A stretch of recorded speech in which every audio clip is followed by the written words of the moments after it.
You don't fall into a financial trap all at once. You get trained into it.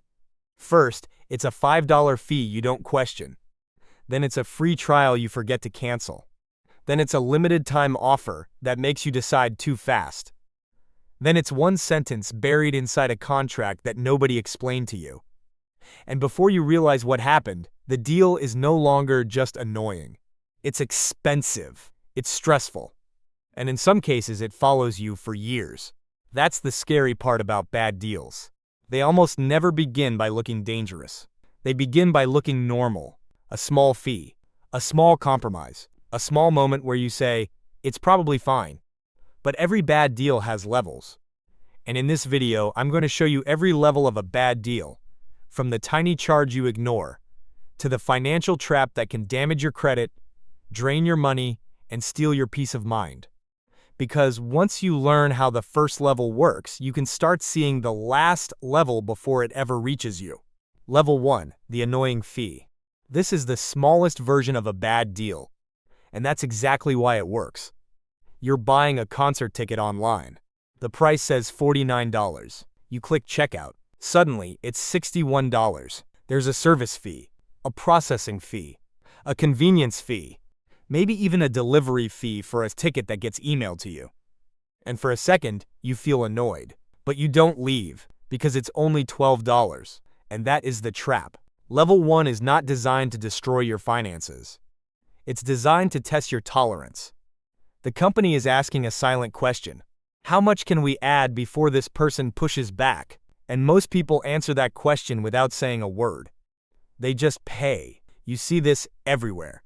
Food delivery fees, hotel resort fees, apartment application fees, bank maintenance fees, subscription upgrade fees, random checkout fees that somehow appear only after you've already decided to buy. On paper, these fees look small, but psychologically, they do something much bigger. They train you to accept unclear costs. They train you to think, it's not worth the hassle. They train you to move forward even when the deal changes right in front of you. And once you get used to ignoring the small stuff, it becomes easier to ignore the big stuff. That's why level 1 matters. Because the fee itself may only be $5 or $10. But the habit it creates can become expensive. The habit of not asking. The habit of not checking. The habit of not walking away when the price changes. So the next time a small fee appears, don't just ask, can I afford this? Ask a better question. Why wasn't this shown to me earlier? And if you're dealing with a person, say this. Can you waive this fee or explain exactly what it covers? That one sentence may not save you thousands today, but it trains you to do something most bad deals depend on you not doing. Paying attention. Level 1 takeaway. Small fees train big compliance. And once a company learns you won't question a small charge, level 2 becomes much easier. Because the next bad deal doesn't just charge you once. It keeps charging you quietly. Level 2, the hidden subscription. Level 1 charges you once. Level 2 keeps charging you quietly. This is the bad deal that doesn't feel like a bad deal at first, because it usually starts with one beautiful word, free. A free trial, a free month, a free upgrade, a free premium feature you only needed for one day. Maybe it's a streaming service, a fitness app, a cloud storage plan, a budgeting tool, a photo editing app, or some premium subscription you signed up for just to finish one task. At the beginning, it feels harmless. You tell yourself, I'll cancel before they charge me. And maybe you really mean it. But the company is not betting on your intention.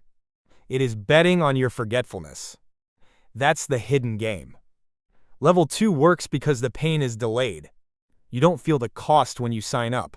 You feel it weeks later when a random charge appears on your bank statement and you think, wait, what is this? And by then, the company already won.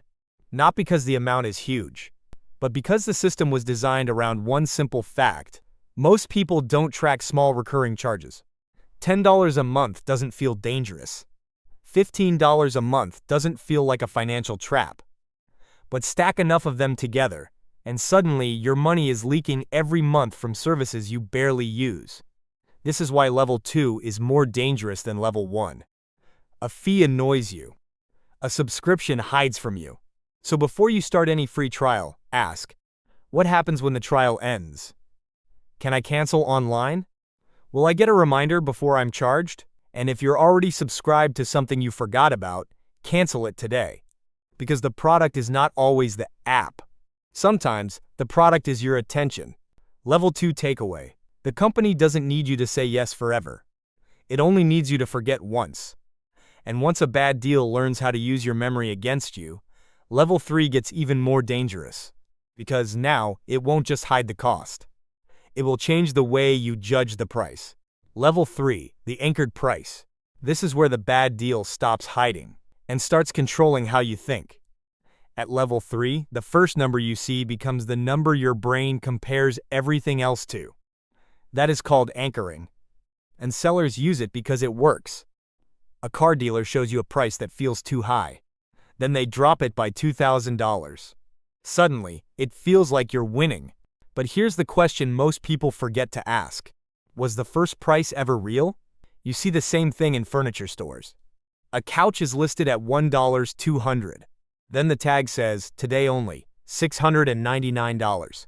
Your brain doesn't immediately ask, is this couch worth $699? It asks, did I just save $500? That is the trap. The discount becomes the story. Not the real value. Not the market price.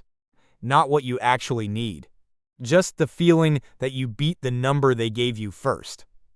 And once that happens, you are no longer judging the deal clearly. You are judging the deal inside their frame. This is especially dangerous in negotiation. Salary offers, car prices, rent increases, medical bills, insurance quotes, even contractor estimates. The first number often sets the emotional battlefield. If they start high enough, even a bad price can feel reasonable after a small concession. So before you react to any price, pause. Do not celebrate the discount yet. Ask, compared to what? What is the market rate? Can you show me how this price was calculated? And if you're negotiating, say this. I appreciate the reduction, but I'm evaluating this based on the final value, not the original number. That one sentence breaks the anchor. Because the goal is not to feel like you got a deal. The goal is to know whether you actually got one. Level 3 takeaway. The first number controls the fight, unless you refuse to fight inside their frame. And once a bad deal learns it can control your reference point, level 4 becomes even easier. Because now, it will add pressure. And pressure makes bad prices feel urgent. Level 4, the pressure deal. This is where a bad price suddenly becomes urgent. And urgency is dangerous, because it makes your brain confuse speed with opportunity. You've heard the lines before. This offer expires tonight. There are only 2 left. I have another buyer coming in an hour. This price is only available if you sign today. And maybe the deal really is limited. But at level 4, that's not the point. The point is to make you feel like thinking is a risk. Because the longer you think, the more questions you ask. The more questions you ask, the more likely you are to notice the weak spots in the deal. That is why pressure is so useful. It doesn't have to convince you the deal is good. It only has to make you afraid of losing it. You see this with car dealerships, apartment applications, online checkout timers, course discounts, furniture sales, insurance calls, even job offers where they say, we need an answer by end of day. The pressure changes the question in your mind. Instead of asking, is this right for me? You start asking, what if I miss out? And once fear takes over, the bad deal doesn't need to be logical anymore. It just needs to feel urgent. So here's the rule. Real value can survive a night of thinking. Bad deals usually can't. When someone pressures you, slow the conversation down. Say, I don't make financial decisions under time pressure. Or, if the deal only works when I'm rushed, it's probably not the right deal for me. That sentence does 2 things. It protects your judgment. And it shows the other side you are not easy to panic. Level 4 takeaway. Urgency is where bad deals hide. Because when someone controls your timeline, they often control your decision. And once a bad deal gets you to move too fast, level 5 becomes much more dangerous. Because now, you're not just agreeing to a price. You're agreeing to terms you may not even understand. Level 5, the contract trap. This is where a bad deal stops being obvious. Because now, the danger is not in the price. It's in the terms. At level 5, everything may sound fine in the conversation. The salesperson smiles. The landlord says, it's standard. The lender says, everyone signs this. The company says, it's just the usual paperwork. And because you're tired, busy, or already emotionally committed, you sign. But the real deal is not what they said out loud. The real deal is what is written down. That's where the trap lives. Auto-renewal clauses, early termination fees, late payment penalties, variable interest rates, mandatory arbitration, cancellation rules that make it almost impossible to leave, promotional pricing that jumps after 6 months, tiny paragraphs with boring language that can cost you thousands. And that is why level 5 is so dangerous. It doesn't pressure you with noise. It hides behind complexity. Most people don't read the whole contract because the contract is designed to feel exhausting. Long sentences, legal words, pages of fine print. And by the time you reach the part that matters, your brain is already looking for the fastest way out. So you sign to end the discomfort. That's the mistake, because one sentence you skip can become the sentence that controls you later. So before you sign anything, slow down. Ask, what are the cancellation terms? What fees apply if I leave early? Does the price change later? What happens if I miss a payment? And if someone rushes you, say this: I'm not signing until I understand the terms in writing. That sentence is not rude. It is protection. Because if the deal is fair, it can survive being read. Level 5 takeaway. The most expensive sentence in the contract is usually the one written to look boring. And once a bad deal traps you in the terms, level 6 begins. Because now, the cost doesn't just sit there. It starts to grow. Level 6, the debt spiral. This is where a bad deal stops costing you once and starts growing while you sleep. At level 6, the problem is no longer just the original price. It is what happens after you fall behind. A missed payment becomes a late fee. The late fee gets added to your balance. Then interest starts building on the new balance. Then another payment becomes harder. Then another fee appears. And suddenly, a small mistake has turned into a system. That is the debt spiral. It doesn't feel dramatic at first. Maybe you put a $200 emergency on a credit card. Maybe you missed one car payment. Maybe you used a buy now, pay later plan because the monthly amount looked harmless. Maybe you took a loan thinking, I'll catch up next month. But next month, the number is bigger, and the pressure is heavier.